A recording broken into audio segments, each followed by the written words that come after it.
Good afternoon, everyone, and welcome to today's webinar, Understanding the Student Conduct Board Hearing Process. It's such a pleasure to have all of you with us today. Thank you so much for your flexibility in regards to rescheduling this webinar due to the snow and the snow days that we had earlier this month. A few logistical notes just before we begin. All participants are muted except for myself and our presenters. If you have a question or you run into a technological issue during the course of the webinar, please use your chat function, which is on your webinar portal. Please send your questions or your technological issues to myself, the presenter, and I will do my best to handle them immediately. During the webinar, if you have any specific questions that you would like to share with our presenters during the question and answer time at the conclusion of the webinar, please also use your chat function and send those questions directly to myself, the presenter. And during the question and answer session, I will make sure that they are conveyed to our presenters. Just a reminder, we are recording this webinar, and I will share the recording as well as the slides with everyone who has registered. And I will be able to do that tomorrow on Friday, so stay tuned for that. Okay, great. Let's get started then. So the Understanding the Student Conduct Board Hearing webinar was organized in collaboration between the New York State Coalition Against Sexual Assault and the New York State Campus Consent Consortium. My name is Michelle Carroll, and I am the Director of Campus Projects here with the New York State Coalition Against Sexual Assault, and I have the pleasure of coordinating the New York State Campus Consent Consortium. If you have any questions about either the work that NYSCASA does or my work with campuses or the work of the consortium, please feel free to email me or give me a phone call. My information is on the slide. I would also like to take a moment to quickly introduce the New York State Campus Consent Consortium and its programs to those of us who may be new to the work that we do. So we have a listserv of over 500 Title IX coordinators, university administrators, students, rape crisis center advocates, state police, campus police, as well as other stakeholders throughout the state of New York. So we are we have a quite comprehensive list, and we enjoy sharing upcoming trainings, in-person or webinars, as well as other resources and opportunities with that group. So if you have something that you are planning and would like to share, please reach out to me, and I will make sure it gets to our entire consortium list. In the start of 2017, the consortium organized a series of ongoing working groups for specific members of our list. Our working groups include an evaluation tools working group, a restorative justice working group, a working group specifically for Title IX coordinators, a working group specifically for campus advocates, and a very specific and exclusive groups just for students throughout New York State. So that can be university students at the undergrad or graduate level, as well as law school, technical school, medical school, dental school, etc. At the conclusion of this webinar, I will share, as I stated earlier, the recording as well as the slides, and I will also share the sign-up sheets for these working groups if you or your colleagues or students that you work with would be interested in joining.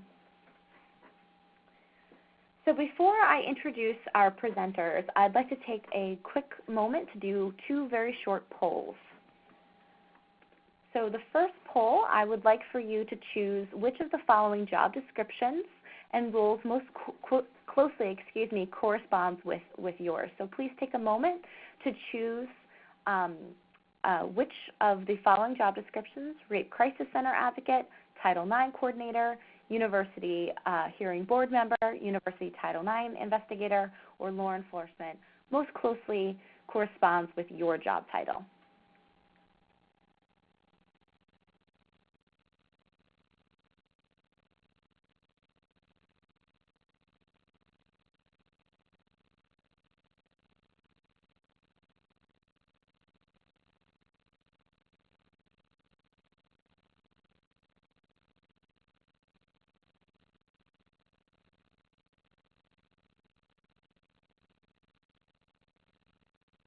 I'll just give it a few more moments, and then we'll move on to the next short poll.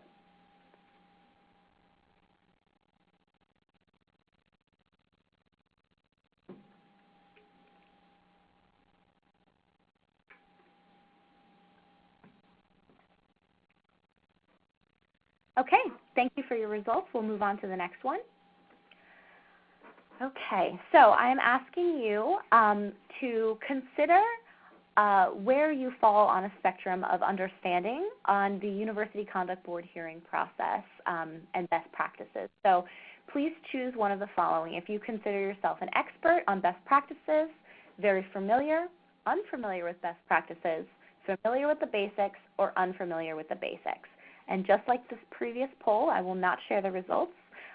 This is just to help me inform, or to help inform me, of any upcoming needs that I can help address.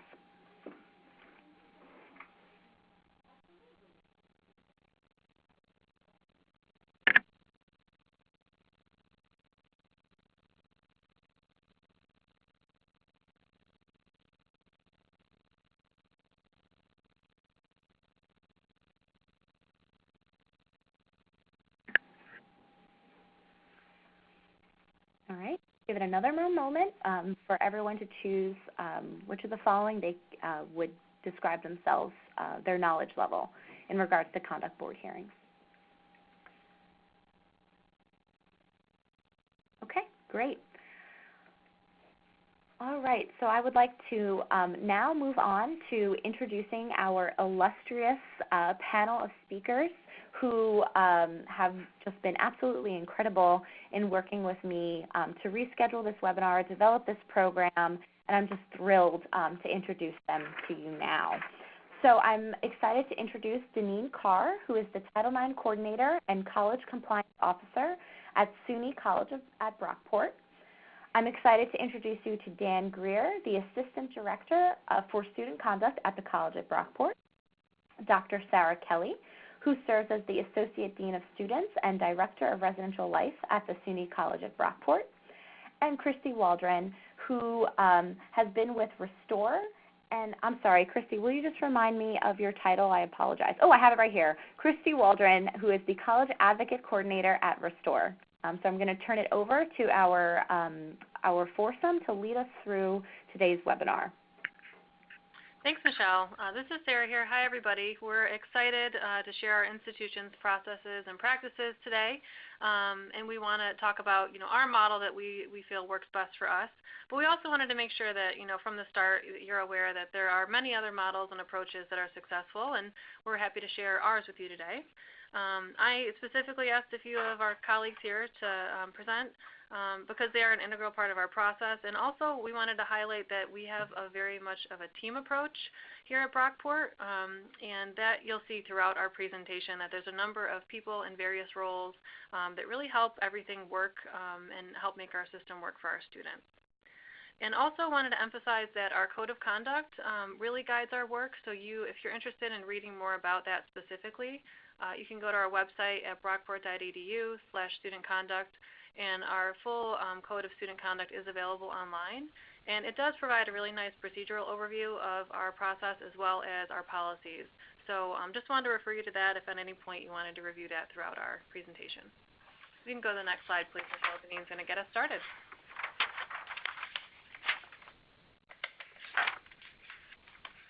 Next slide. Oh, all right. Is that advancing for everybody? Okay. Good afternoon, everybody. This is Deneen Carr speaking.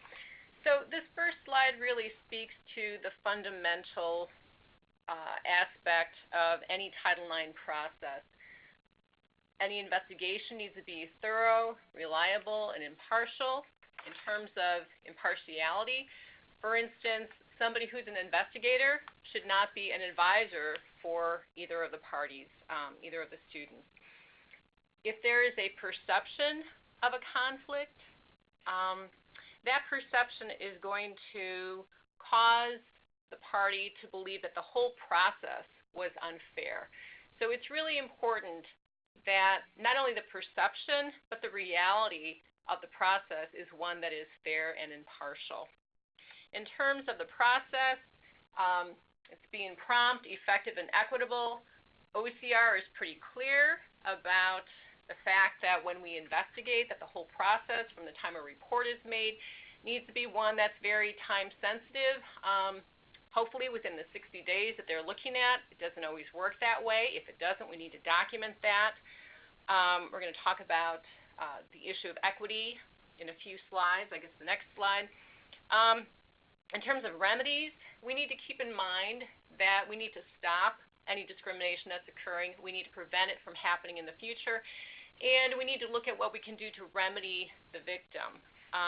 Ultimately, if we are completing the process in a manner that follows the law, we will be stopping discrimination.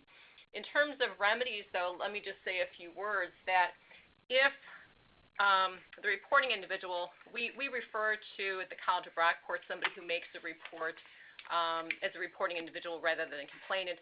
But if that person is impacted in terms of needing to withdraw from school, in terms of needing a no contact order. Sometimes we may need to remove a student from residential housing or change housing. We take that into consideration. Every situation is very fact dependent, but it may be very important for the college to take those actions to remedy the victim or the reporting individual. Next slide, please. So in terms of equity, equity is really a part of due process, an essential part of due process. Equity doesn't mean equal, but it does mean providing the same rights to both parties, whether that is, letting them know that they each have a right to have an advisor present at all meetings, asking both parties if they have witnesses, asking them for evidence. They both have the same right to attend the hearing, etc. But for instance, and we also want to offer resources to both parties. But for instance, if one of them needs to ask for an adjournment of a few days, we need to accommodate that. But that doesn't mean that we're going to ask the other party if they also need an accommodation, if they want to adjourn the matter, and if that makes sense. And it also doesn't mean that if one party says that they've got 3 witnesses, that the other one has a right to exactly 3 witnesses too. It needs to be equitable, and that means fair, not necessarily equal. Next slide, please. Well, hopefully everybody is familiar with the New York State Enough is Enough law that was passed in July 2015. It defines, and it applies to higher education. It does not apply to K through 12, just for your information. It provides a definition of affirmative consent that all colleges and universities throughout the state need to follow. It also requires that every institution of higher education have an amnesty policy to protect students who may have engaged in underage drinking or illegal use of drugs when the sexual assault or sexual misconduct occurred. If we don't have an amnesty policy, that can have a real chilling effect on students. And so it's really important for us to advertise this with students, because I have found, at least in our college, a lot of the students, even though we let them know during orientation that we have such a policy, many of the students are unaware of it. The law also requires that we have a Student's Bill of Rights that sets out a number of things, and we need to post these Bill of Rights around campus. The Bill of Rights indicate that the students have a right to make a report to law enforcement, that they have a right to be treated with integrity, they have a right to have an advisor present, they have a right to be free from retaliation, and a number of different things. And that's all laid out in the statute itself. It also guides how we respond to students, and it requires this kind of mini Miranda that we're supposed to give students, which is in effect, letting them know that they have a right to make a report with student conduct. They have a right to make a report to law enforcement. They have a right to do both, to do neither. They have a right to be free from retaliation if they make a report. They have a right to resources that are available on campus. So there are a number of things that we are required to provide to students when we respond to reports. We also have an obligation to provide them information related to who is confidential and who is not. I always let students know that I am not confidential, but that does not mean that I'm going to be talking about their situation with people who do not have a need to know, that I will only talk to people who have a need to know about the circumstances. In terms of the campus climate assessments, hopefully everybody's on their way to getting those done. Those are also required by law. And we also, it's important for us to continue to provide education to new students as well as certain student leaders and others on campus. And that is something that we need to continue to do. Next slide, please.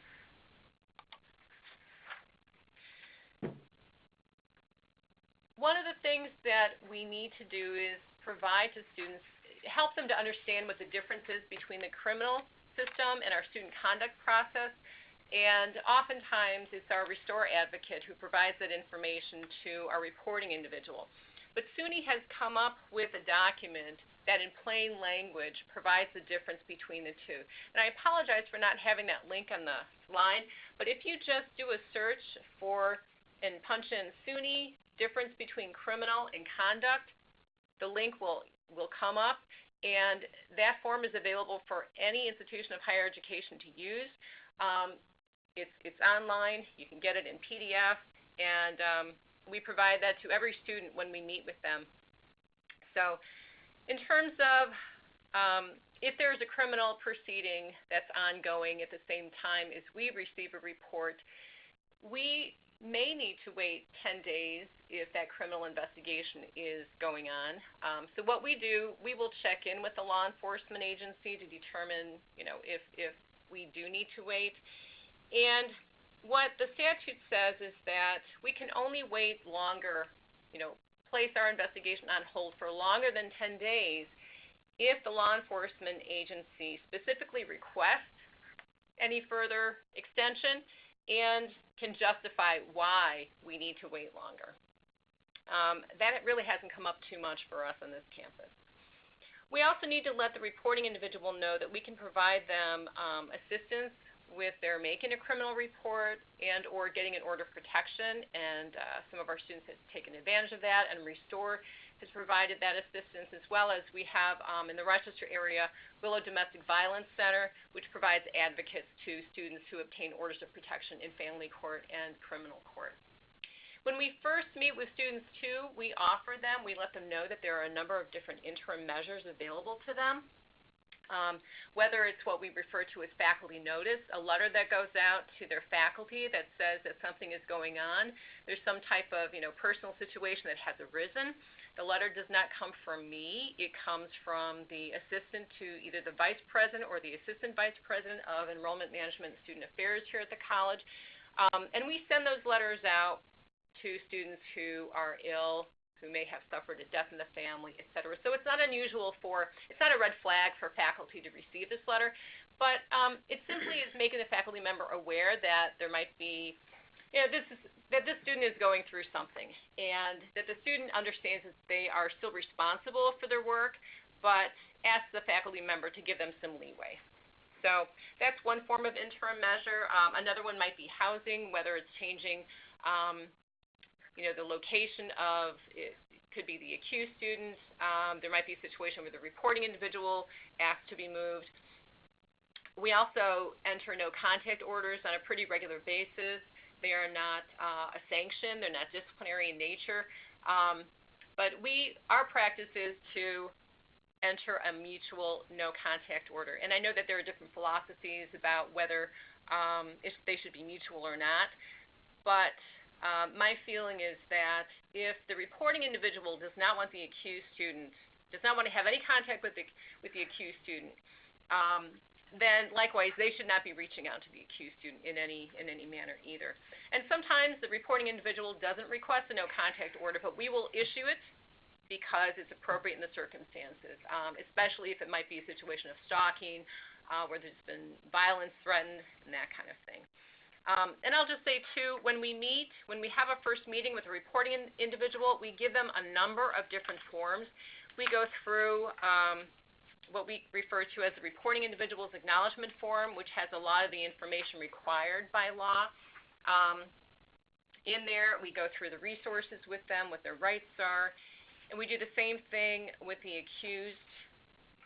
We provide both the accused and the reporting individual with a summary of a description of our investigation process. So we talk to them about it, but we also provide them with the paperwork because it's a lot of information to take in. And if they have the documents to refer to later on, then they can process it a little bit more. We give them the plain language explanation of distinctions between criminal law and the student conduct process, the one that's right off of the SUNY website. We give them the Student's Bill of Rights. We give the reporting individuals, and sometimes the accused students too, the list of resources, which includes our counseling center, Restore, University Police, Willow Domestic Violence Center. We have a brochure that sets forth various definitions of the violations in our Code of Student Conduct, and we give them a copy of the Code of Student Conduct, and we give reporting individuals a copy of the brochure from Restore. So we go through that. It's very standard. It's important that we're consistent when we give the documents out, and I also would like to provide something to accused students that provides more resources for them, because I think a lot of times the resources that we provide in our list of resources to reporting individuals aren't really applicable to the accused student. So I think that's one thing that we could work on a little bit more. Next slide. Great. Thanks, Janine. So we're going to talk a little bit more about our process more specifically. I did emphasize here that, your code or whatever code the institution has should be guiding their work. But from the initial report, we typically get most of our reports from residential life, university police, student conduct, or student affairs professionals. But we do receive some reports from the other law enforcement agencies. And most of the time, our reports are not during business hours. So I think that's important to note. We have all of our on-call staff trained in residential life, for example, so they can go through the acknowledgement form that Deneen referenced and provide options, resources, and support immediately rather than waiting, as well as our university police. They are well trained as well to know what our processes are like on our campus, what options the students have, and what resources they have right in the immediate report of the incident. And then we also have a Title IX case management team, which meets weekly to discuss cases and determine if an investigation will occur. We also talk through interim measures that Deneen mentioned a little bit and what immediate and longer-term action plans would be required. So when we receive a report, we do work through the immediate initial report and how do we provide support, as well as then bring it to this team to talk through next steps as well. And the team has representatives from University Police, residential life, student conduct, Title IX, and health and counseling. So we really try to look at all the cases comprehensively to make sure that our process is not interfering with a criminal process, for example, that we provide adequate support to our students involved, and try and look again at the big picture so that we can collaborate to support our students on both sides of the case. An investigation, so the report would be received, an investigation, at least a preliminary investigation would occur to look into what's going on, and we have a co-investigation model. So two faculty or staff members are assigned to investigate each case, and this is not a separate job. This is in addition to their job. So we do quite a bit of training, and they're all certified and trained investigators for Title IX that are co-investigating.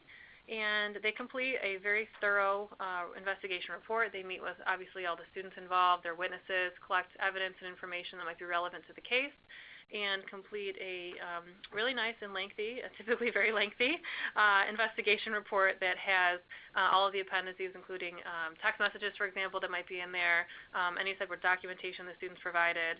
And that is then given to the Title IX coordinator for review, and the Title IX coordinator serves in a gatekeeping function of sorts to determine if a hearing would be granted based on the information gathered in the investigation.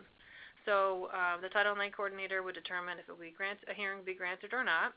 If a hearing is not granted, the reporting individual or any student involved, any student, including the accused student or the reporting individual, would have the ability to appeal. So if it's not granted, for example, the reporting individual could appeal that to have it be reconsidered. But if a hearing is granted and moves forward, there is a notification of charges with the investigation report. So the Title IX coordinator would issue the notification of charges with the investigation report to both parties involved as well as their advisors.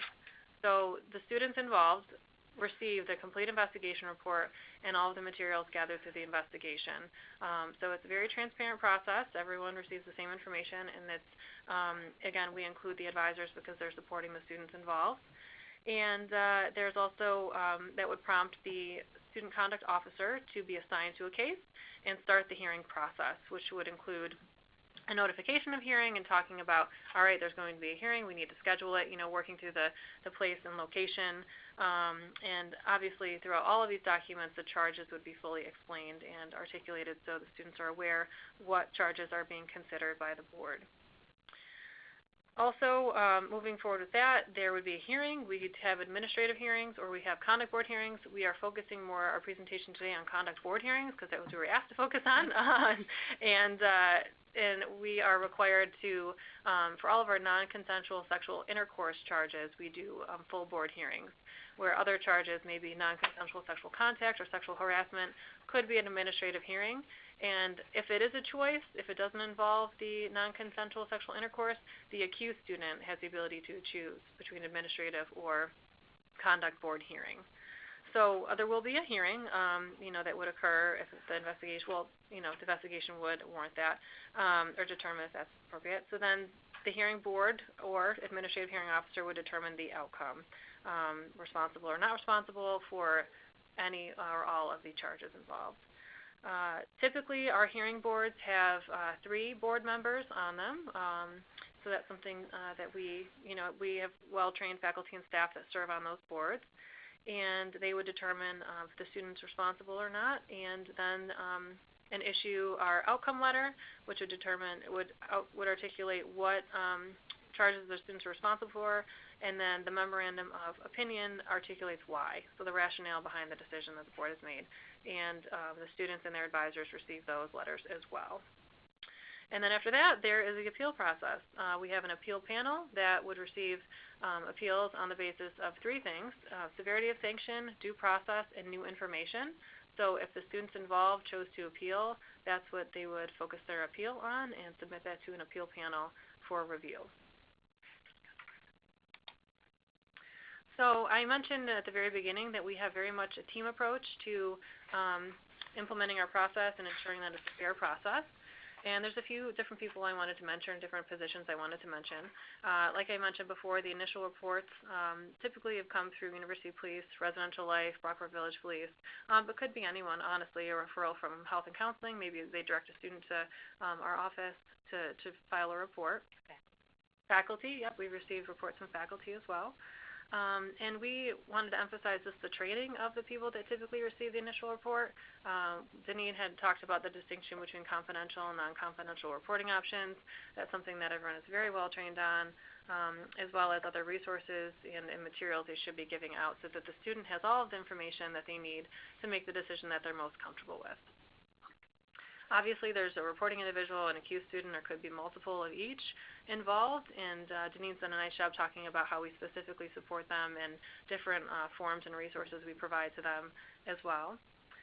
Our Title IX coordinator, we have a Title IX coordinator and deputy Title IX coordinator who are both involved. In many ways, they serve as kind of a coordinating body, ensuring that the process is moving forward fairly, and are a good consulting person as well. They also ensure that our training is up to date and that the people involved in the process are well trained and able to serve in those roles. Our wonderful advisors, including our friends at Restore, we have a nice group of, a healthy sized group of faculty and staff who are trained to serve as advisors on our campus. And as you know, students can pick an advisor of their choice, but some students don't necessarily have someone they'd like to pick, so we always encourage and offer faculty and staff who are trained advisors to serve as their advisor if they like. Or Restore is really an integrated part of our process where we offer Restore and often coordinate a meeting with the student in Restore from the very start, so they have support in that way in what might be a very traumatic time. With their role, though, in the hearing, so any advisor would sit in any of the investigation meetings and be present to support the student and, answer questions or ask questions and so on.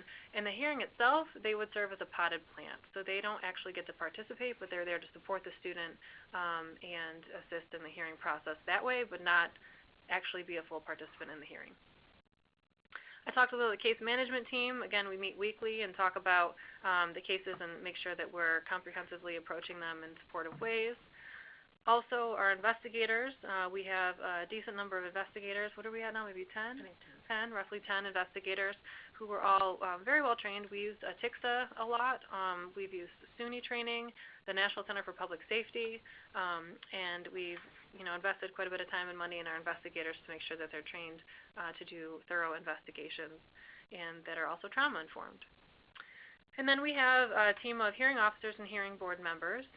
Again, a lot of training has been devoted, a lot of resources have been devoted to their training as well, that serve in this capacity. We're going to talk more about that in a little bit, as well as the appeal panel who also receive a lot of training. And I'm emphasizing training because it's a lot. It's really important. We think it's something that we've made an investment, and it's definitely paid off, and we've seen that help our students in the process and all of us be able to fulfill our roles.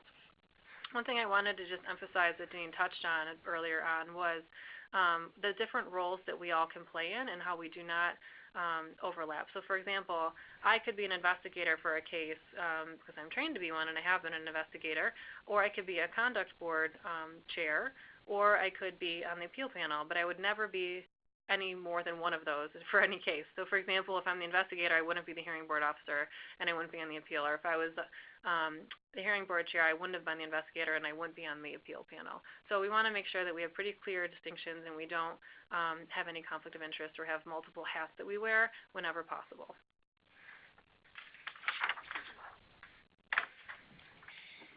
Thanks. All right. This is Christy Waldron from Restore, and I'm going to talk a little bit about our role here at Brockport. So like any other rape crisis program around the state, we provide support and advocacy through any systems, and particularly here at Brockport, our process for them contacting us is similar to, an automatic call out that we might have in the community with our hospitals or, law enforcement, where, as soon as someone presents, they give us a call. So here at Brockport, they try their best, I think, usually to have us at the first or second meeting. It might depend on how the student reports and when and things like that. But usually either Deneen or student conduct is reaching out to us to support the reporting individual from the very get-go.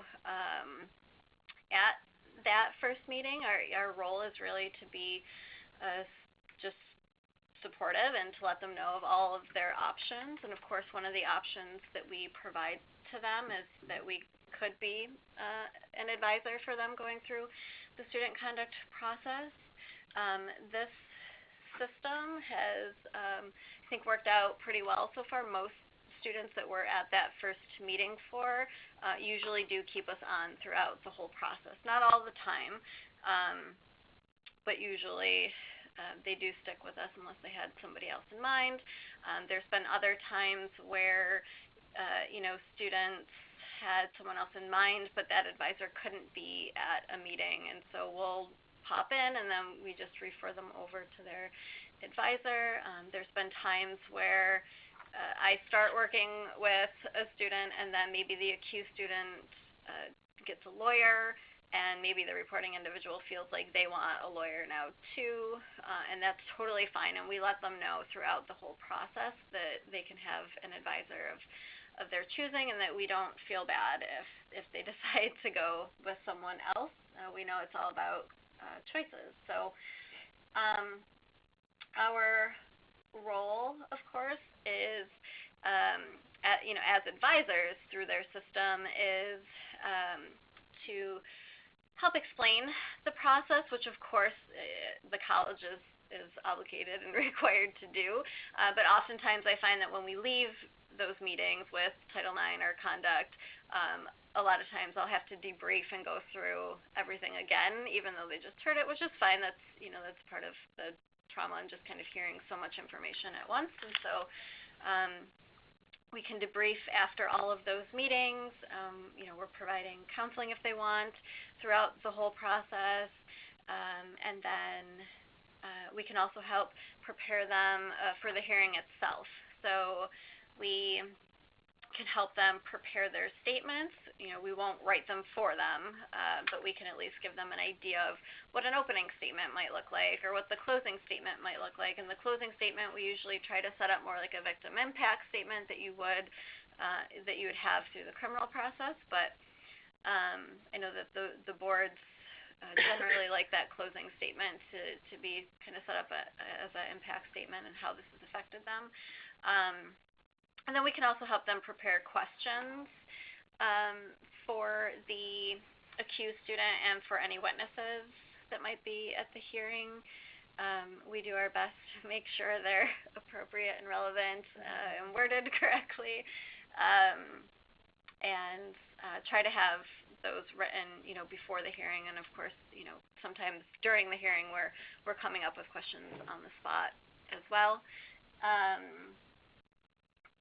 And then, of course, during the hearing, we're providing support. Even though we can't talk, we can whisper, we can write notes back and forth to each other, and I can ask for breaks, usually with a timeout hand signal, or, if there's something that, I think might not be going well, or if I can tell that my client is getting frustrated or irritated with something, I can ask for a break and we can have a discussion out in our waiting room or out in the hallway, and be in constant contact with the board chair on those breaks to kind of let them know how the client's feeling. And then after the hearing, we go with them to the outcome meeting and provide support through that as well, whether the accused student is found responsible or not responsible, and kind of do some support and debriefing around the outcome. And then, of course, we stay in contact with them for as long as needed after the whole process. Throughout the process, too, we're doing a lot of checking in about how they might feel if the accused student is found not responsible.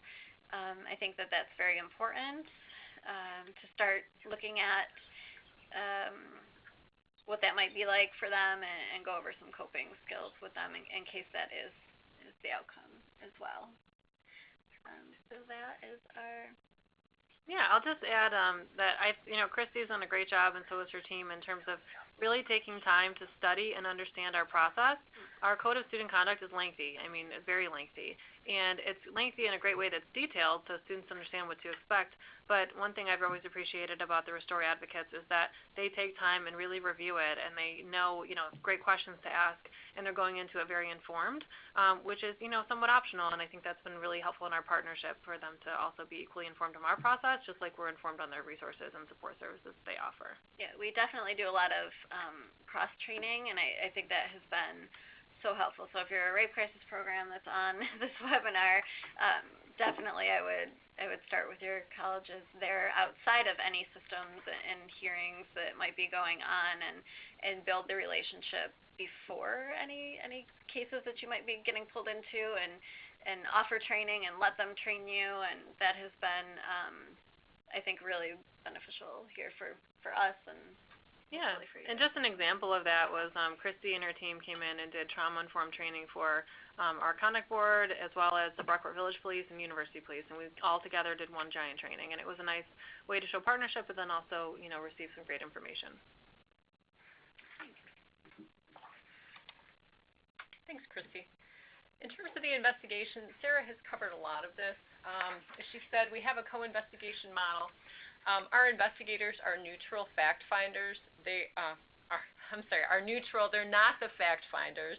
it is either it's the board or the administrative hearing officer who is the finder of fact. So the investigators are simply gathering information and then preparing that investigation report. In terms of the advisors, I think we've covered that too. That's something that we really do strive to do, though, is reach out to somebody from Restore at the get-go for the reporting individual at that first meeting. It doesn't always happen, but that is certainly what we strive for, is getting Restore involved at the very beginning. And Sarah talked about some of the training that we've been involved in, that we attend, the ATICSA, the Association for Title IX administrators. There was just a training in Buffalo, for instance, for investigators. That's very they're pretty well known nationally. SUNY has put on one-day trainings for investigators for about the past year, which have been very successful and have been free to SUNY schools. NCCPS training we just sponsored last October, and that was very helpful, I think, in terms of, again, being trauma-informed. And moving into the trauma-informed questioning, that is something that we are really focusing on more, and there are a couple of slides later on about that. Again, being prompt, thorough, and fair, those are really key elements of what we need to do in any investigation. And sometimes we may need to delay, as I said, because of scheduling reasons, whether it's the parties or advisors, whether it's the investigators who are out of town or not available, whatever. But sometimes we also need to put a pause on an investigation if we realize that we need to follow up on some other information. Maybe a witness name came up that was new to us. In order for the investigation to be comprehensive, sometimes it needs to take a little bit longer to make sure that we are doing the job that needs to be done. The gatekeeper function Sarah touched on, and I think that's the following slide too. So at the end of the day, when the investigation is completed, again, we provide the report to both the parties and their advisors. And the report indicates whether or not we are recommending a hearing. And at that point, if there is a hearing recommended, then at that point, charges are brought against the accused student. That is that first step in terms of bringing charges. Up to that point, it's been an investigation. So the gatekeeping function. When a report comes in, there's some information that would lead us to believe that it might be some type of sexual misconduct, relationship violence, or stalking. So we will follow up and try to gather more information. It might be a preliminary investigation, because we need more information to determine if we need to go forward with a full investigation. In most situations, we do proceed with a full investigation. And our standard for whether or not we refer the matter to a hearing is whether, if the allegations are true, they may constitute a violation of the Code of Student Conduct.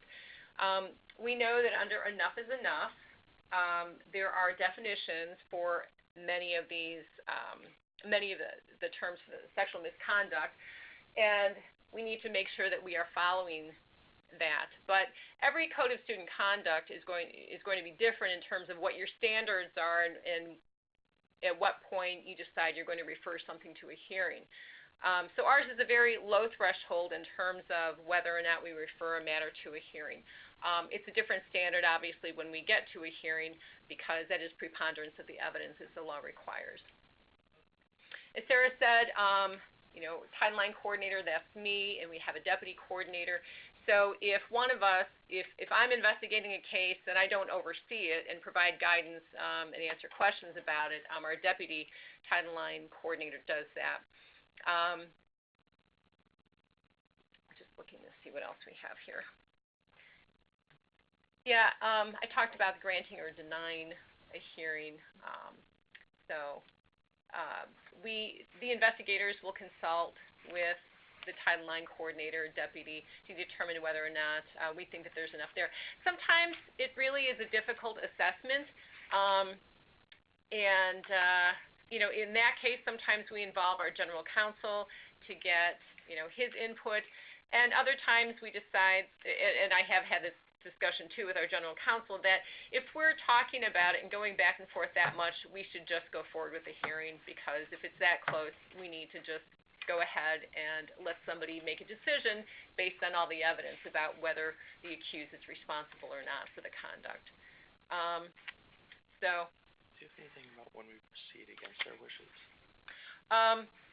Is that later slide? Let's see.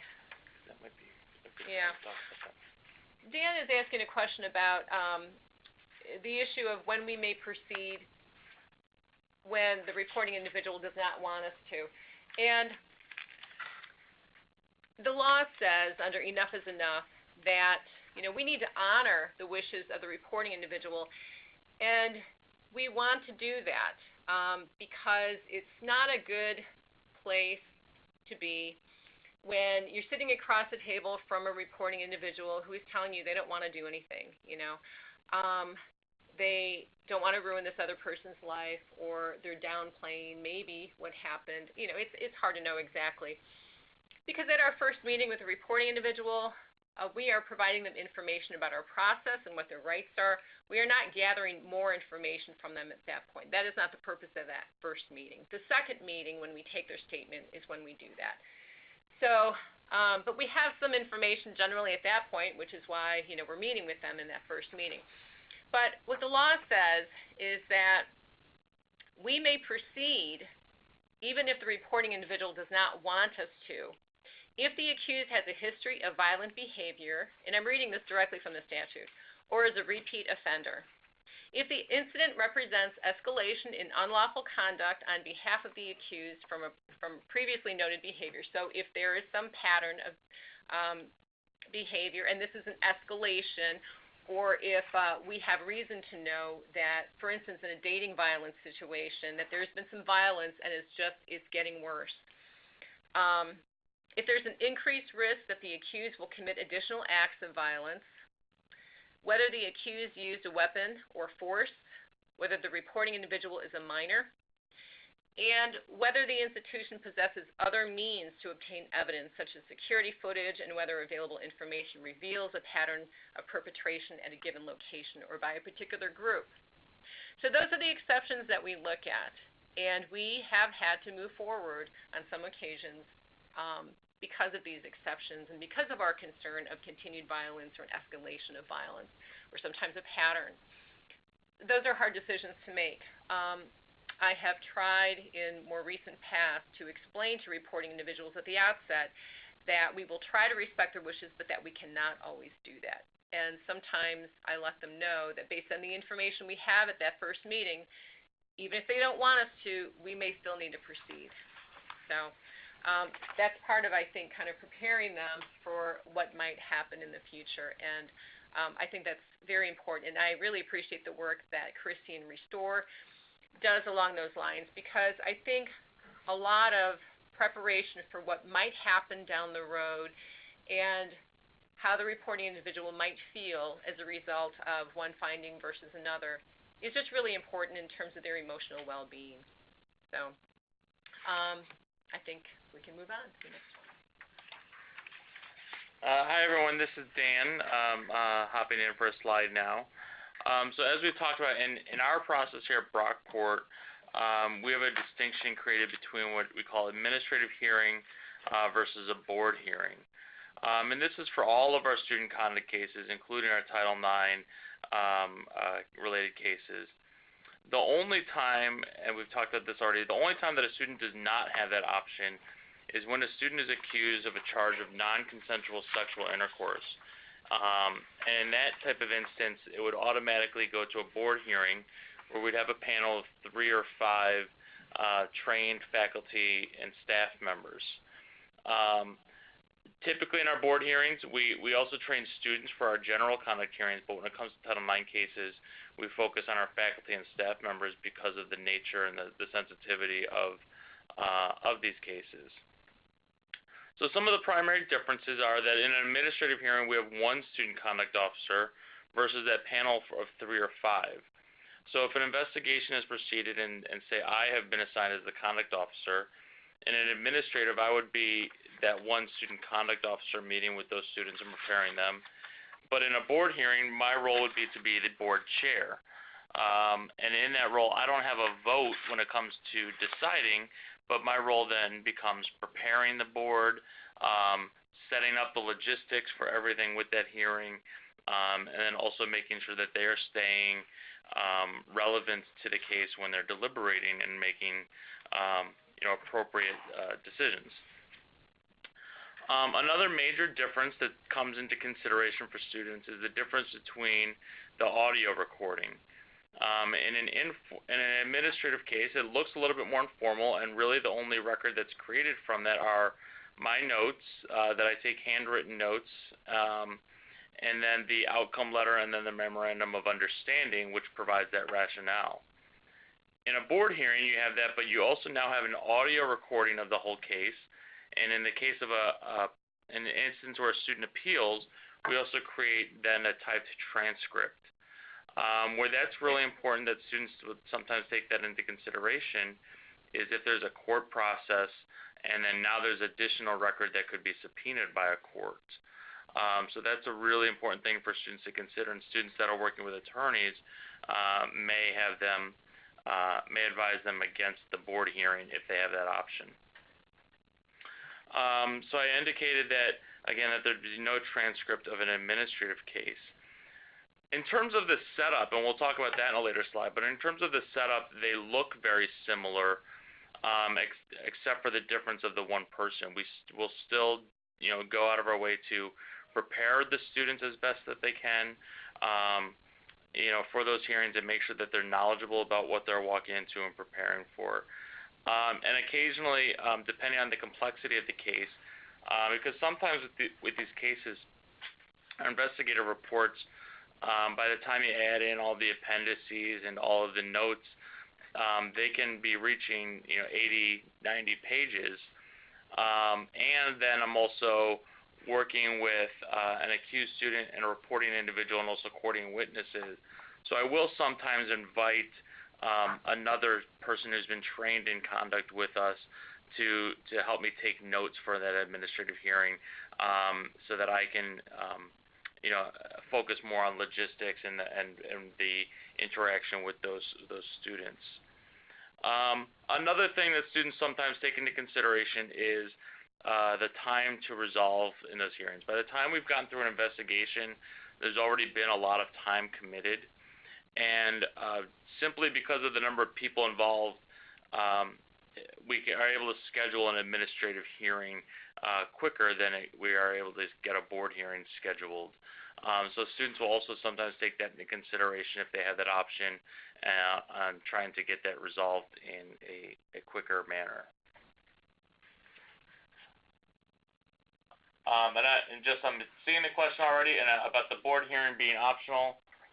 Yes, it's optional unless it's non-consensual sexual intercourse. And I should say that the reason that we do that is because in SUNY, if a student is found responsible for non-consensual sexual intercourse, we only have two options then for sanctioning, and that's suspension or permanent dismissal. And with those stakes being so high, we have decided that a board hearing is the best option for that consideration. Great. So going into our hearing process, so we've talked about how the investigation report is shared and the charges and notification of hearing and the different choices so far. A couple of things we haven't talked about is before the hearing, we have pre-hearing meetings with the students involved and their advisors, and those are separate meetings. We really never have both parties in the same meeting. For example, so if the reporting individual and their advisor, they would have their own pre-hearing meeting with the conduct board chair, and then a separate meeting would be scheduled with the accused student and their advisor. And the goal of that meeting is really to talk about, the process and make sure the students feel comfortable going into it. It can be an intimidating process. Most college students don't expect to be involved in a process like this. So we talk about what to expect, how to prepare, what are the specific charges involved, and hoping that they've read the investigation report and encourage them to do so. Talk about their rights, and also say, is there anything that you've not given the investigators that the board would need to consider, which is rare because the investigation is pretty thorough, and it's not common that we receive any information outside of the investigation. But there's times when we do, and we offer that opportunity. We also discussed participation options. So the students involved have quite a few options to participate in the hearing. They cannot participate at all. They can participate fully, where they are present in the room, both parties are there. They could have a partition available that separates both parties. They could participate via phone. They could be there and be present but not participate. So there's a lot of different options and also ways that we try and protect the students' privacy and respect their privacy should they want to, have a partition or call in instead of be physically present, Skype in, whatever that looks like. We also have pre-hearing meetings with the board, again, separate from the meetings with the students. And the board chair would meet with the board members and review the materials, again, kind of prepare for the hearing, but then also do a refresher training. The board members, and we'll get into this in just a few slides, go through a lot of training, and we like to do a little refresher training on that, and specifically for Title IX cases because they're so complex, and want to make sure that the board has that great training right in front of them before they go into a hearing. The hearing itself, Dan's going to show a visual of the setup in just a couple slides, or just a slide or so. But the general order of events, the reporting individual would typically start with an opening statement, which they can choose to do or not do. We have some students that like to write their own and a new one, others that may read their summary from their investigation report statement, or some that choose just to say, I've said everything I need to say to the investigators, and that's that. And then just be asked questions if that's what they want to do as well. Then the board chair or the board members and board chair would be able to ask questions of the reporting individual directly, and that would go on, for however long they needed to. And then the accused student would have a turn to propose questions. And I say that because neither student can ever directly question each other. They need to ask all of their questions on question request forms that are submitted to the board chair for review. And the board chair would review whether or not the questions are appropriate, redundant, victim blaming, and determine what can be asked, what can be modified, and what would be blocked. So the board chair is a pretty big job and a challenging job at times. So there's times when we take breaks. We might receive a number of questions at once and might want to take a break and review them before proceeding. So basically then the same thing would happen with the accused student. The accused student would have the opportunity to do an opening statement. The board members and board chair could ask questions. Then the reporting individual could propose questions to the board chair, and so on. So after that, we would start inviting witnesses in, should there be witnesses. And after the witnesses, they could be questioned by the board members and board chair. And again, the accused student and reporting individual could propose questions in writing to the board chair to be considered for the witnesses. After all the witnesses, there could be an opportunity for the board to ask any remaining questions of the parties involved. But typically we'll go into a break for then the students prepare their closing statements. Then the closing statements would occur. Typically the reporting individual will go first, then the accused student, and then that would end the board. And the board chair would separately dismiss the students from the hearing so that there wouldn't be any opportunity for them to cross paths, and then the board would meet to deliberate. A couple of things to note that are important for our hearing process that we think help make the process as smooth as possible is we do try to have separate spaces for the witnesses to wait in. So if we have 4 or 5 witnesses, we might assign them different lounges or different areas to wait in, and we'll get them so that they're not kind of chatting about the case while they're waiting. And if we have a number of them, we might actually get a volunteer to help us coordinate that and be in the hallway with them because they're not present in the hearing. We don't have outside guests in the hearing. It's only the people that are immediately involved, their advisors, and then the board. We invite witnesses to come in and out specifically during their time to speak, but we don't have people that just watch the hearing. Also, we have separate waiting rooms assigned for each student. So the reporting individual and the accused student have separate waiting rooms where they can meet privately with their advisors during breaks to prepare their closing statement, even before the hearing. And that's been very helpful just to make sure that people have a place to prepare and feel comfortable, and also meet privately with the board chair to ask questions if they have questions throughout. It sounds really bizarre, but we do assign bathrooms, and we think this is important because it helps, again, create comfort for our students involved so that, for example, maybe we assign the accused student the bathrooms on the first floor. If it's a 2-story building, we have one building we typically use that has 2 floors, and then we might assign the reporting individual the opposite floor, for example, so that, even if they're different genders, maybe their advisor isn't, and there's not any weird crossing of paths in the restroom, for example. We talked a lot about the questioning process, or a little bit about that so far, and that's very important for us.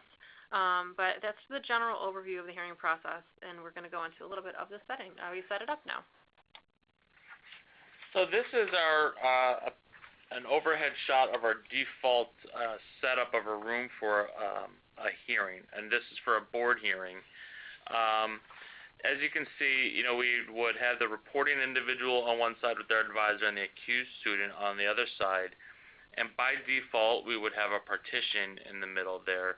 And typically some of the rooms that we use also, I didn't put it in this visual, but there's two doors so we can coordinate a door on either side of that partition for them to come and go. Well, not come and go freely, but to be able to enter and not cross paths. In the middle, we'd set up a recorder.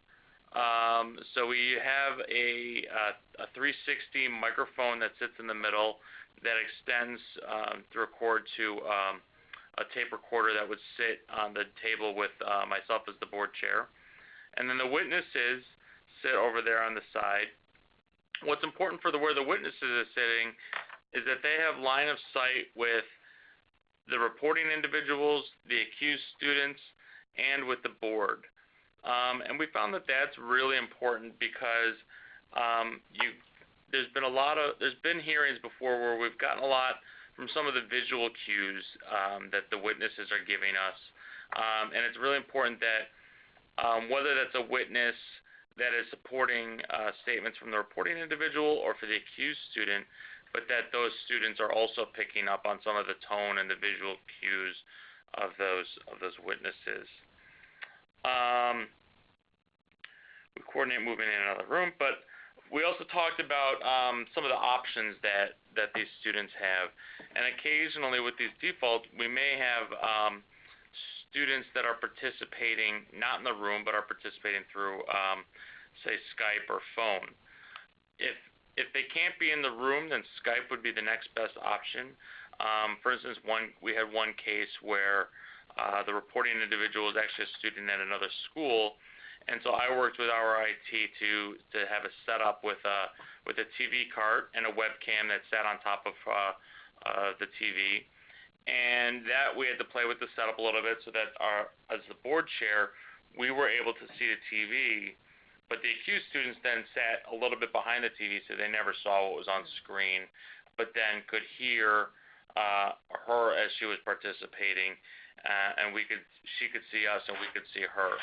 So that was something that we really needed to think through creatively for that hearing, and it's really important that if you haven't thought through it, to try to maybe be proactive about, well, what if you have these types of situations where you would need to think of, and what would you need to plan ahead for?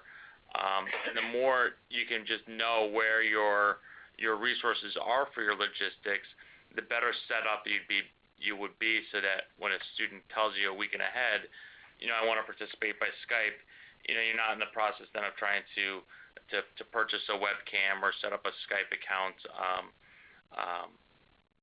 with short notice. So just some things to consider in terms of our options with participating. Yeah, so we talked a little bit about training and some big things that we have utilized in terms of a TICSA, SUNY training, National Center for Public Safety. But here's some topics that our hearing board is trained on. And the big question is always, are they required to go to all of them? And the answer is no. We do require them to go to the General Conduct Board and Sexual Misconduct Board training, which provides overview. They're pretty lengthy and get into a lot of our main points of training.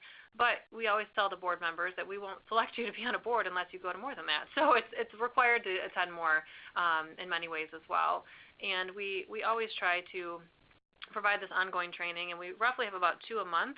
And we're looking at modifying that a little bit, maybe doing more of like a retreat style. But for now, this is kind of what we do, and we're looking for next year to maybe do a longer time, maybe a half day or full day training before the semester starts, and then moving forward with some refreshers throughout the semester. But there's a variety of topics, as you can see, that we presented on in the past and had trainings on for a hearing board.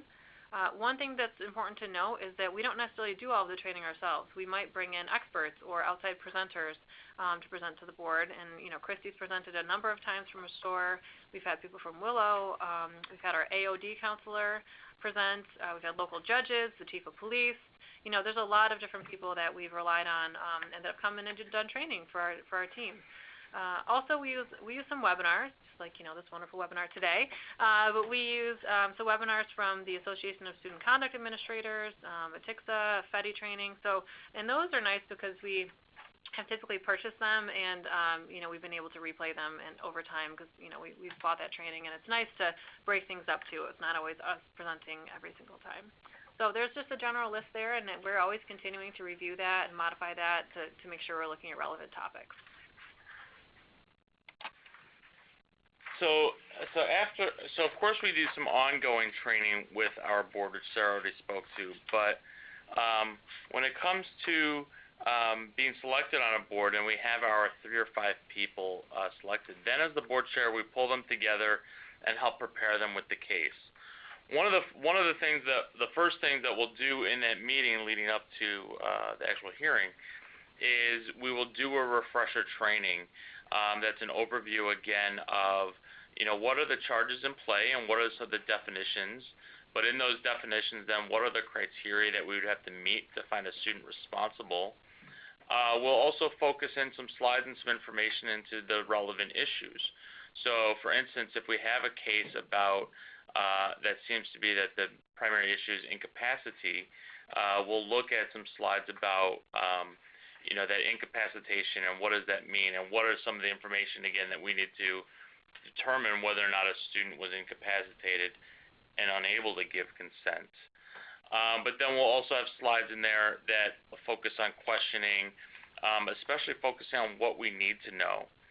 And that carries us into where we spend a lot of time also with that session is reviewing the investigative report and focusing on what is the relevant information that we need to establish in order to determine whether or not there's a violation of the code of conduct. So things with where there's a non-consensual sexual intercourse case, we need to focus on, is this a case where we're talking about force, or was it an incapacitation case, or is the primary question whether or not there was affirmative consent? If we're looking at a sexual harassment case, now we're looking at, okay, was the conduct welcome or unwelcome? Was it based on gender, sex, or gender stereotypes? And was the conduct so severe or pervasive to have impacted that student's ability to access the academic environment and the services provided by the college or university?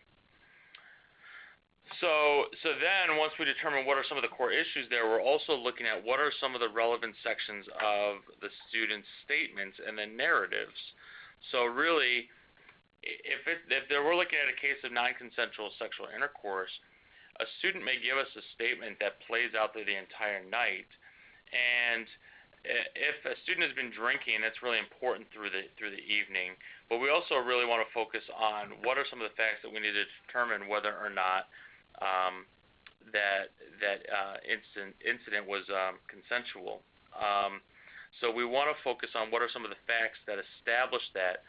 And one of the things that I think is great that we have in our investigative report is we'll have all the statements, but our investigators will also lay out where are the facts that are already established and already agreed upon by the parties, and then where are there facts that are still in disagreement. And that helps us focus as a board in establishing, okay, we don't need to spend a lot of time because this has already been established as this happened, but here's areas where there's disagreement and we need to get some clarity. So I have found doing this here has really, I think, been successful with the board with helping them figure out where to focus and where to be asking questions that are important and necessary, and not getting off on track of questions just because they're curious about something, which is really important.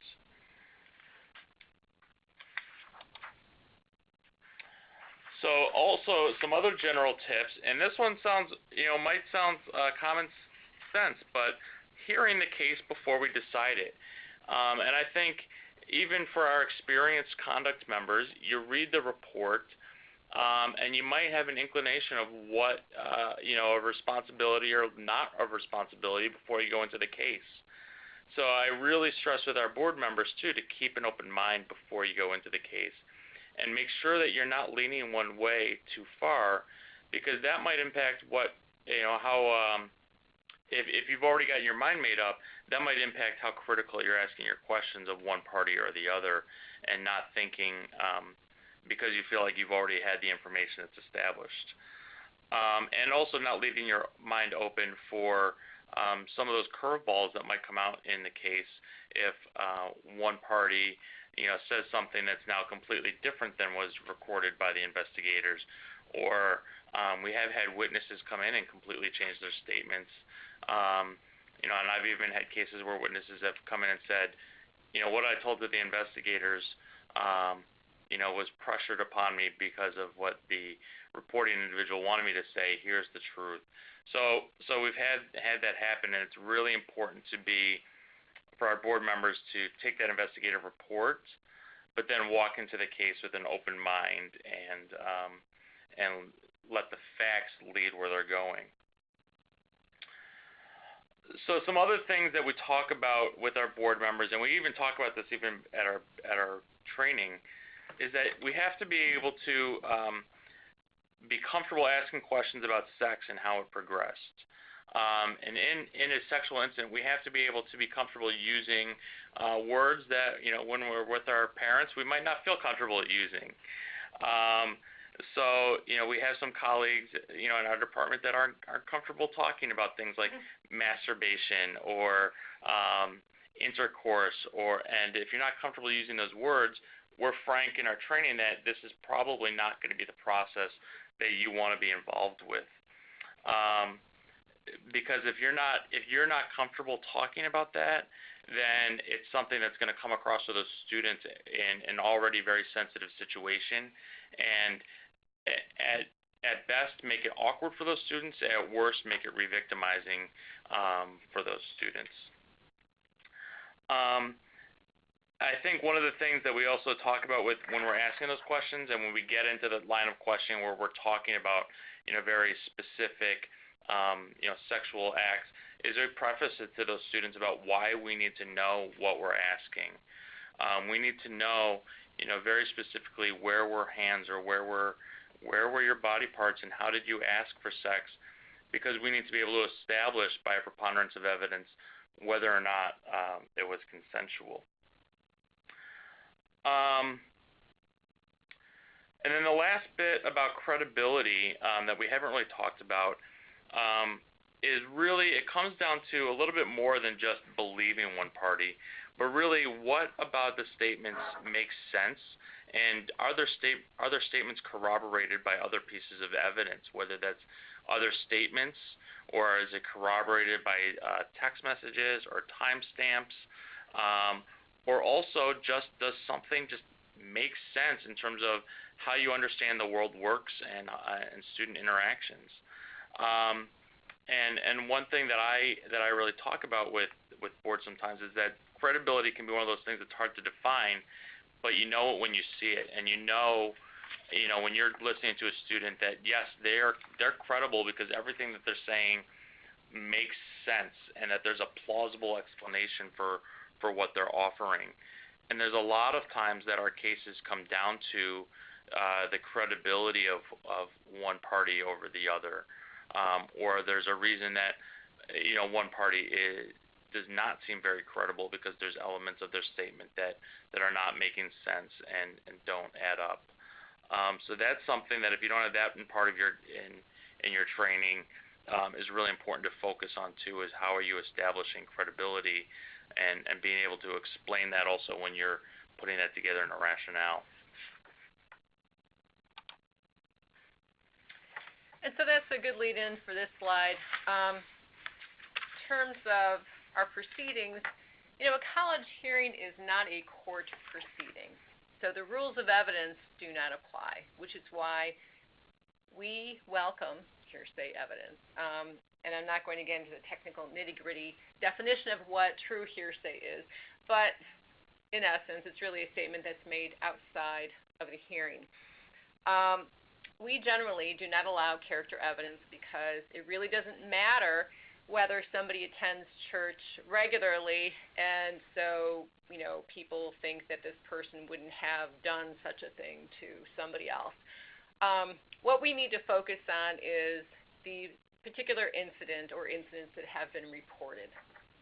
In terms of past record, if a student who's accused has been sanctioned in the past for similar type of conduct or other unrelated conduct, that information is only provided to the board after the board has made a finding of responsibility.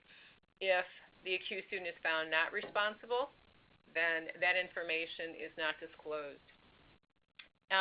In addition, in terms of other information that is not allowed, it's the sexual history of the parties, unless it relates to their own relationship, because that might shed some light on the specific incident that's at issue. In addition, mental health records or that information, that's not allowed, and that's what the law says.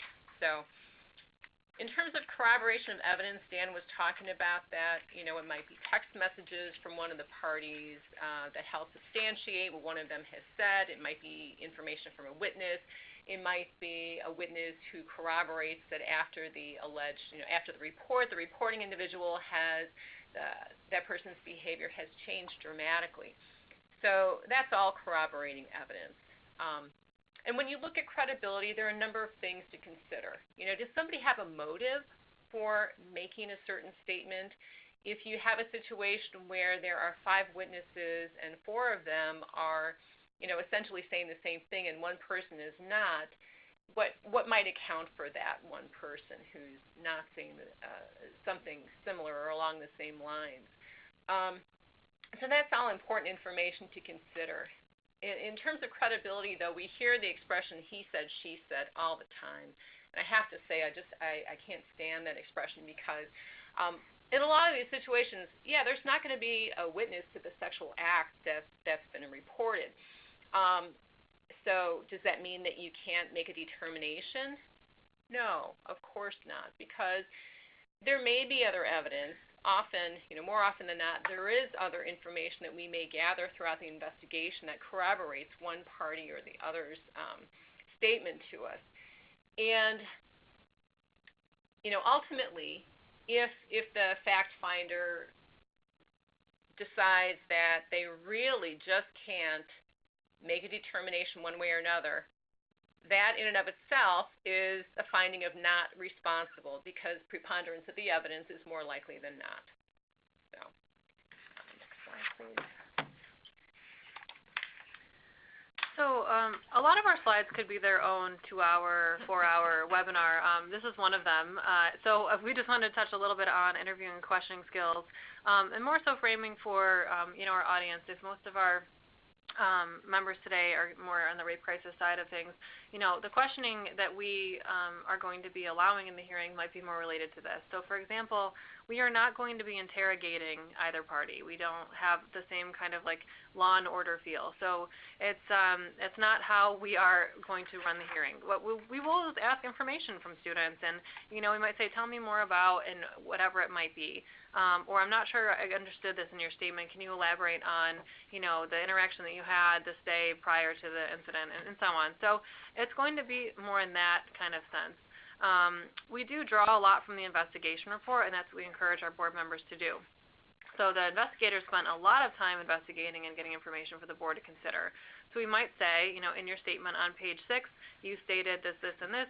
Can you please explain how that, aligns or contradicts with your statement here? And really draw to the report.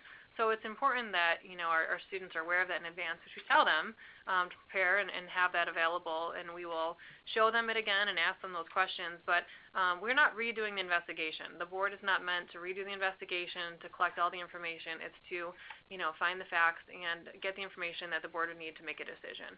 So that's something that's really important. We want to focus on the central issues at hand and not kind of go on these random tangents about irrelevant things. And, the questioning that questions that you might help your reporting individual pose, might follow along these lines. And Christy kind of laughed earlier when she talked about helping prepare questions, because there's times when I've had to block her questions, and we talk about it. And there's most often, we'll take a break too. If there's a discussion that needs to be had about the questions, the board chair will typically take a break, and then the students will be dismissed to go into their waiting rooms, and the board chair will go and speak with them and say, okay, you've submitted these questions. I'm perceiving these to be pretty redundant, or this is, what are you trying to get at here? This does not make any sense. It does not seem relevant at all to me. And then they'll explain, and we can try and figure out, what question could be asked, if anything, and moving forward. So there's definitely a dialogue around questioning with the advisors and with the students involved. But our board is, again, going to ask questions similar that are on the slide. I'm not certain about what you meant by this. Can you tell me more about that? And probe a little bit further.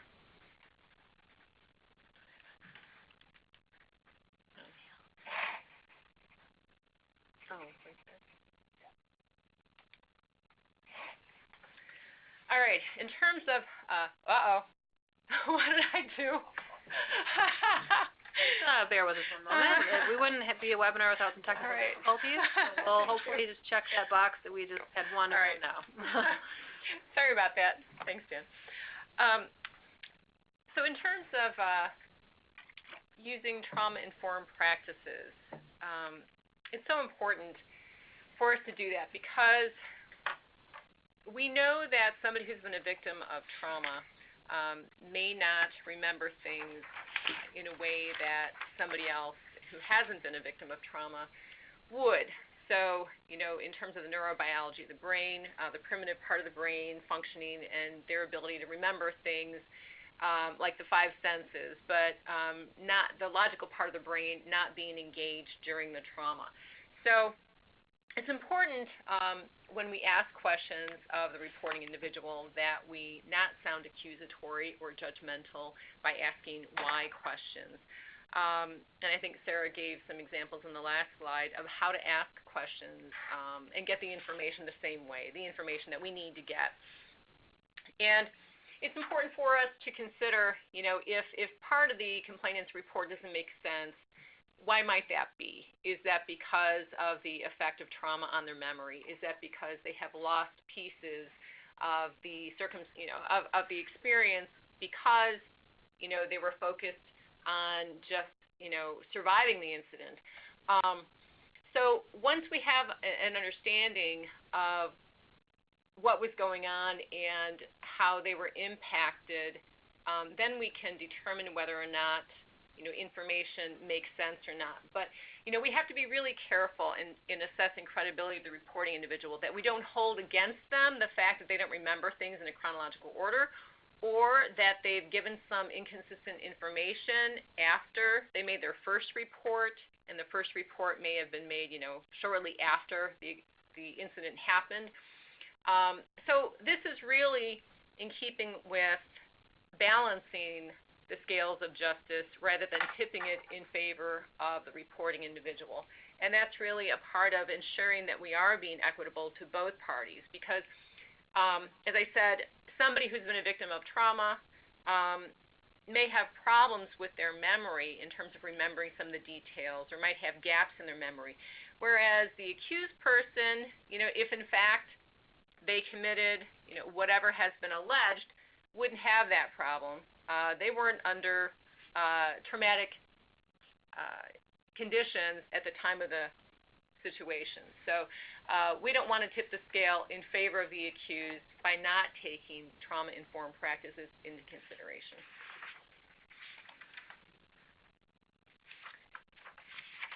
And I don't know if any of you are familiar with FETI. I'm guessing that some of you may be, but it's something that we've been learning a lot more about here at the College of Brockport, and it stands for the Forensic Experiential Trauma Interview.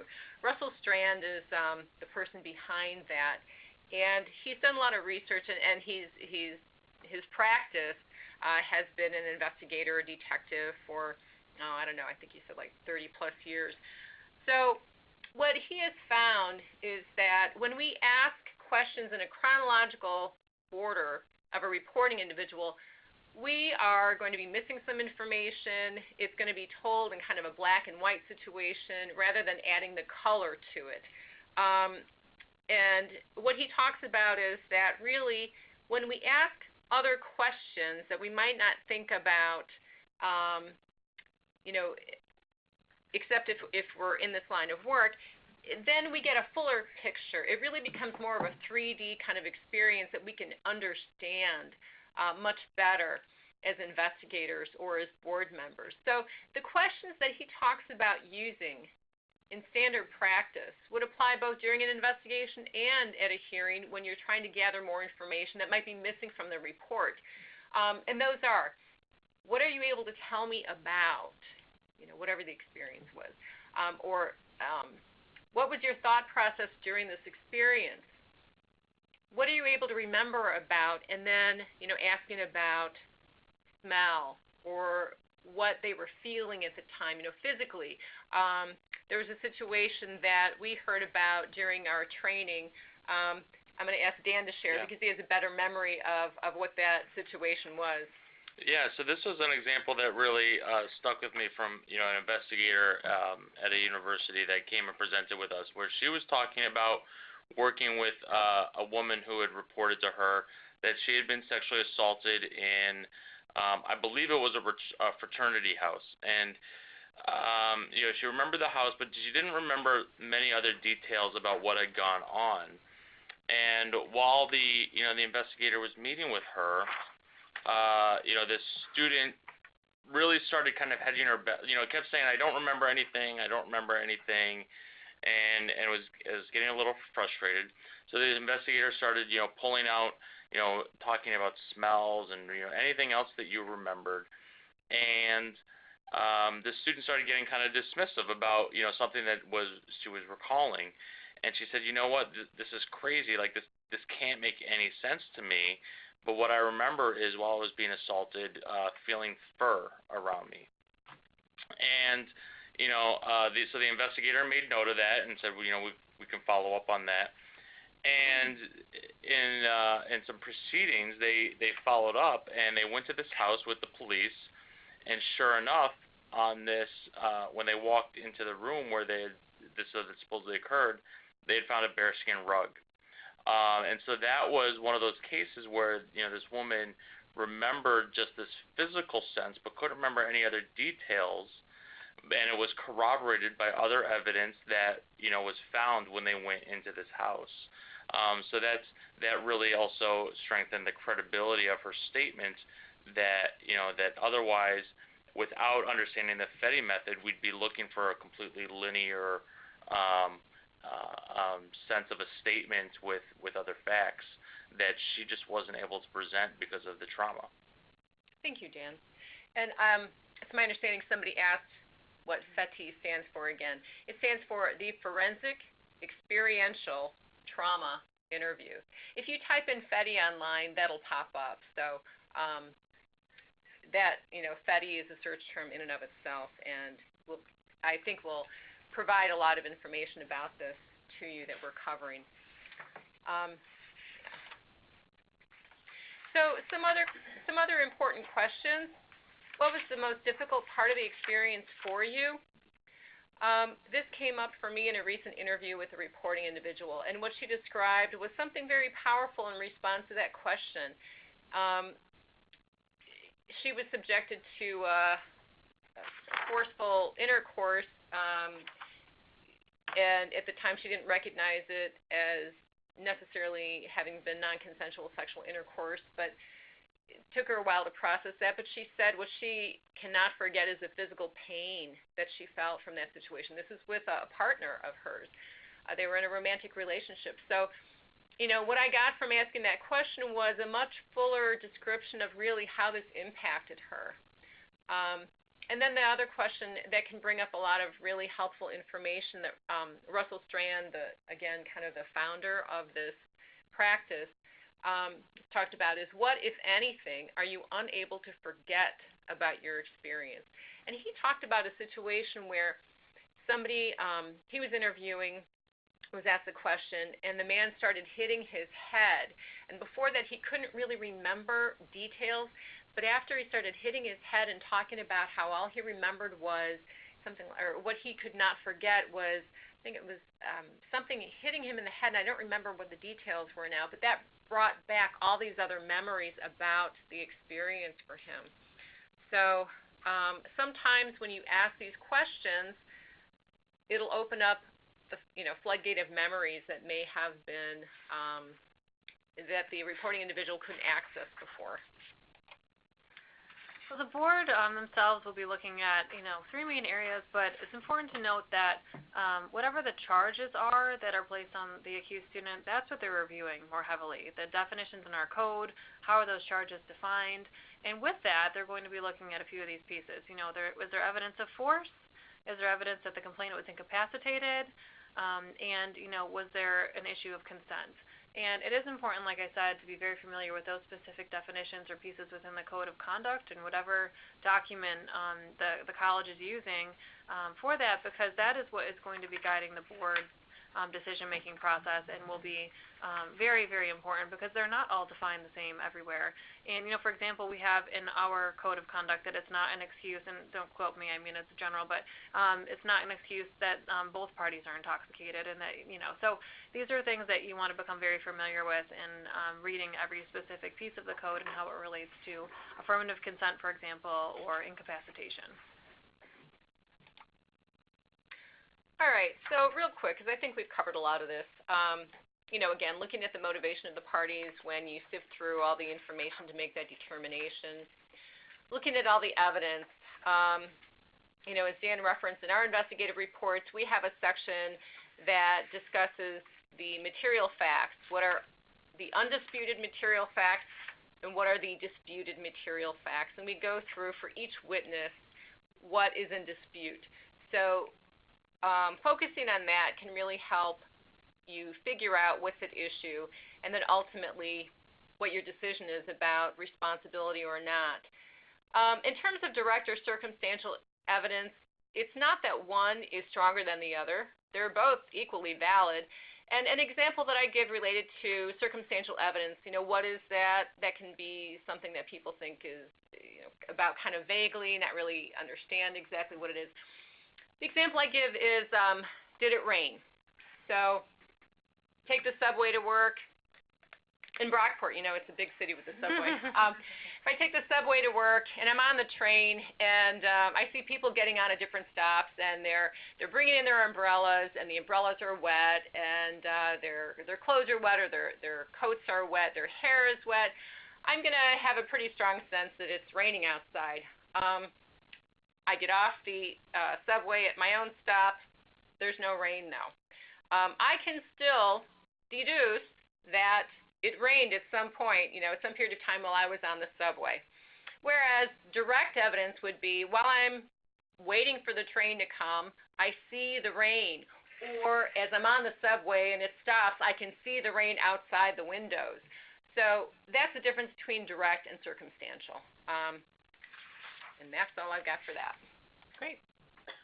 So the board has a lot of work, as you can see. They have a very big task at hand, and then after the hearing, they spend a lot of time deliberating. So our practice, which we think is the best practice, is that the board will deliberate briefly right after the hearing, but then we'll schedule another time so the board to really spend some time, a couple of days or a day after the hearing, and we ask them to re-review the investigation report, review all of their notes from the hearing, and we can certainly access the audio recording and so on. But really, it's important for them to not only have the information presented right in front of them at the hearing, but all the information collected throughout the process so they can make their decision.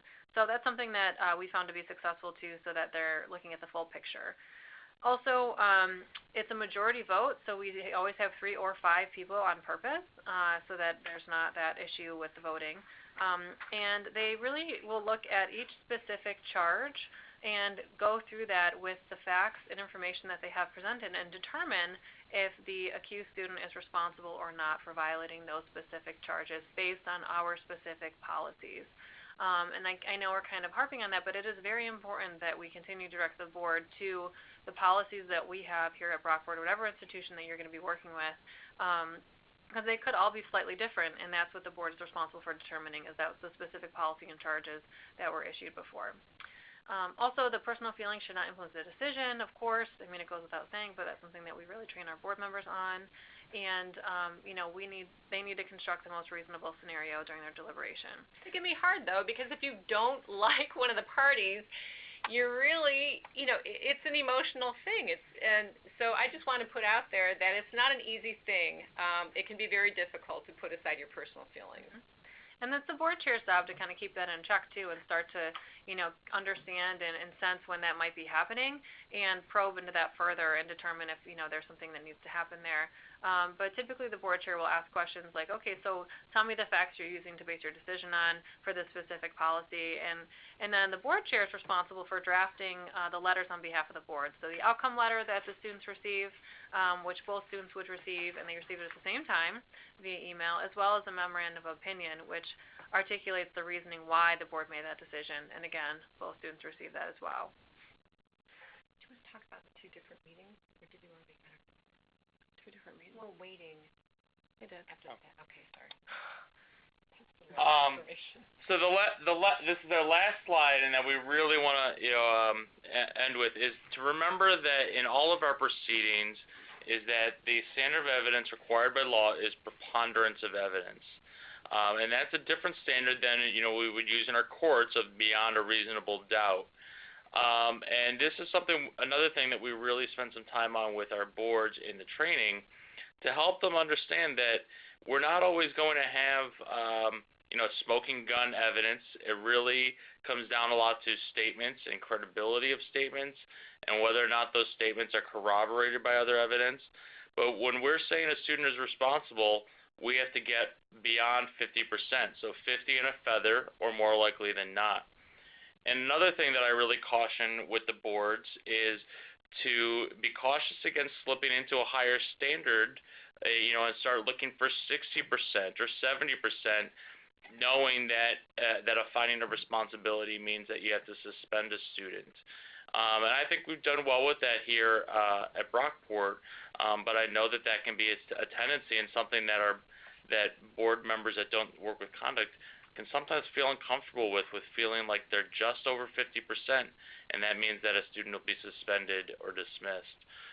But by law, that's what we have to do. That if we're saying this is the most likely version of events, and that version of events would be a conduct violation, then we would suspend.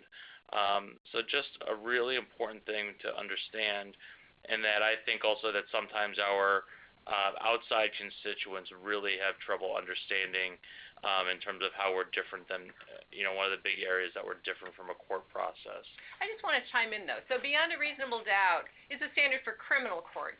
But in most civil cases, it is preponderance of the evidence. Mm-hmm. And with civil rights cases, it is preponderance of the evidence. So I just want to be clear about that.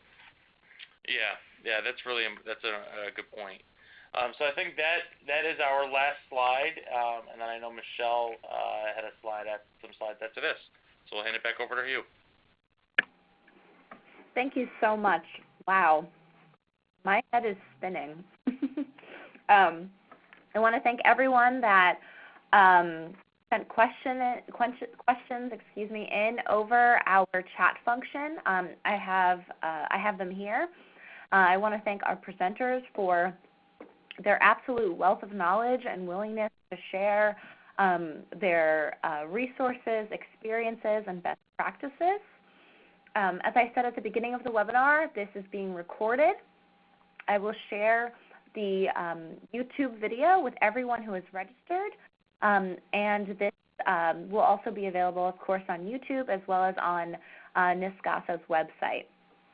So before we get into the question and answer session, I have one last poll to do, and that will hopefully give everyone enough time to send in any extra questions that they have, as well as to review the poll. So the poll is, I'd like to know how you felt about the webinar, whether it was too advanced for your use, too elementary, or helpful and enhanced your skills. I'll give everyone a few moments to complete that. Send in any extra questions that you have before we move to the question and answer session. I just want to say if we don't get good results, we're not answering any questions. Signing out. Fair enough. Fair enough.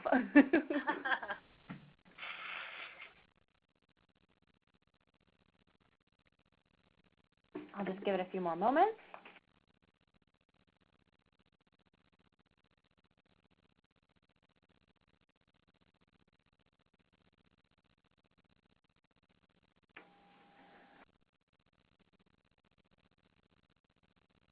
All right, great. Let's move into the question and answer session. So please continue to send in your questions, and I will start. So one question that came through our chat box was, how does the process differ when a reporting individual and respondent are not students? For example, if one party is a professor. In that event, then we have an affirmative action officer who will also investigate. If it's a faculty member and a student, we will work together. But here at the College of Brockport, most of the faculty and most of the employees are members of unions, so we have to abide by the collective bargaining agreement and take that into consideration during that process. It is a separate process than the process that we have just talked about today. Okay. And how does the process change or not change if if the reporting individual and the respondent are both students, but one of those students is also a TA or has some sort of leadership position on campus, like a manager at student employment? Well, I'd say, in that type of example, their primary relationship to the university is student. So that means that they'd be held accountable to the Code of Student Conduct, and they would go through the process that we would have. If they're, in their employment role, we don't always share out, that a student is going through this process, but if they're in their leadership capacities, if they were to learn of the process, that would be an employment decision by those offices. If I'm trying to think of some examples. Let's say we had, a union manager or an RA or like those undergraduate student leadership type roles. Those are the types of things where, depending on the nature of the circumstances, we would probably have to consider some, maybe some interim measures or some interim employment action, and that would be, something that we would be considering. And I think that's also really underscores the importance of our Title IX case management team, that because we have different partners on that team with, representing different areas of the college, we're exploring not only what is the impact of, this incident between the two students, but what is the impact on the community in a broader sense, and where do we need to do some interim remedies if we're going to proceed with an investigation. And I think that also, if the question is, if the reporting individual is both a student and an employee, I think we have to look at in what context the report occurred. If it occurred because of the person's role as an employee, then how we proceed might depend on that, in terms of whether it's through the affirmative action officer or our process. And I can think of a situation, for instance, where an accused maybe might be a graduate student, and in that situation maybe, could be subjected to, for instance, sexual harassment by the chair of the department, or could subject a student in the class that they're teaching to sexual harassment. And you just have to look at what that role is and what's going on before we'd make that determination of how to proceed. Okay, great. So the next question I have is the clarifying question. How many Title IX investigators are at SUNY Brockport? We have 10 trained investigators.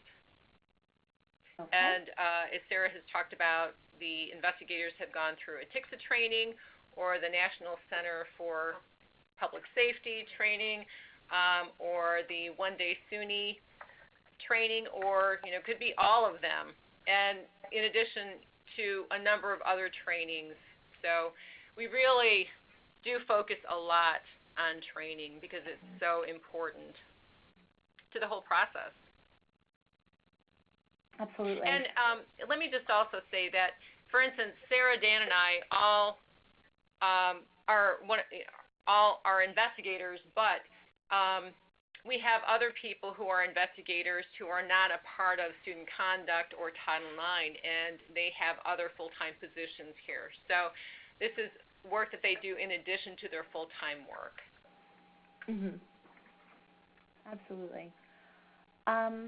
Let's see, I have another question here. One of our participants asked if there was a time limit that Restore could work with students, whether or not it went beyond short-term or long-term therapy. Nope. We will work with students, as long as they're appropriate for our services. So that could be, before, during, and after the conduct hearing itself. There might not even be a conduct hearing. And we have office space on 6 of our campuses, and we just see folks for short-term counseling, but there's no number associated with that. We're not going to cut someone off at, say, 6 visits and say, sorry, that's short-term, move on. So we'll work with them as long as they're continuing to, debrief and cope with their whatever their situation may be. If we suspect that there might be some more, deeper long-term trauma or something going on mental health-wise, we're going to refer back to the counseling centers on campus or to an outside, licensed counselor or therapist. Thank you. Is the process altered if either the respondent or reporting individual is classified as having an intellectual or learning disability? Yes, yeah. I think we would take that on a case-by-case basis. In terms of equity for the process and having access to the process, we would work with that and try to figure out, what is the best way to accommodate whatever that need is. And whether that means, and that might mean working with our disability services office to figure out how to accommodate that. So for example, at my previous institution, there was a lot of deaf and hard of hearing students there, so we would regularly be coordinating with interpreters. But if they didn't use American Sign Language, we may have a case where we had to have a captionist typing out literally everything that was going on with the case, so that that person would have access and met their needs appropriately. So that's a really case-by-case basis, but the really straight answer is just yes, because we would have to provide access to the process in whatever way accommodated their disability or their need. But substantively, the process would be the same. Procedurally, right, we would accommodate. But in essence, it would still be the same process. We just would be accommodating. Yeah. So, yeah. I guess I was thinking more logistically. Yeah. Excellent. Great. Thank you. Let's see. The next question I have, what does the training look like for investigators, and is it the same training that your hearing board goes through?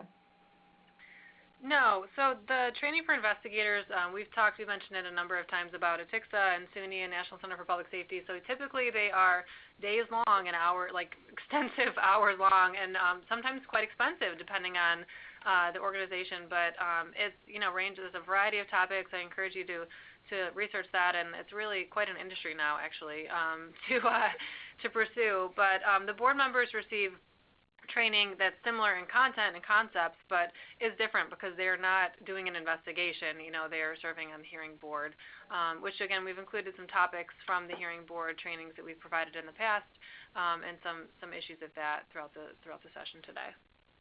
Great. All right, that is actually all the questions that I received during the webinar, as well as during this question and answer session. So I want to turn it back to our presenters to see if you have any final words before we conclude today's webinar. No, just thank you all for listening, and we're happy if you'd like to email us and send any questions. We'd be happy to remain in contact. So thank you all. Excellent. Thank you all so much for your time. Again, your expertise I know this has been extremely informative for me on my end, and I really look forward to sharing this recording with our participants as well as with the larger lists of the New York State Campus Consent Consortium, as well as on our website. I think this will be really, really helpful for everyone. So thank you again, and that concludes today's webinar. Stay tuned tomorrow for the recording, the PowerPoint, as well as information about the Campus Consortium's working group. Thanks again. Thank you. Thank you. Thanks.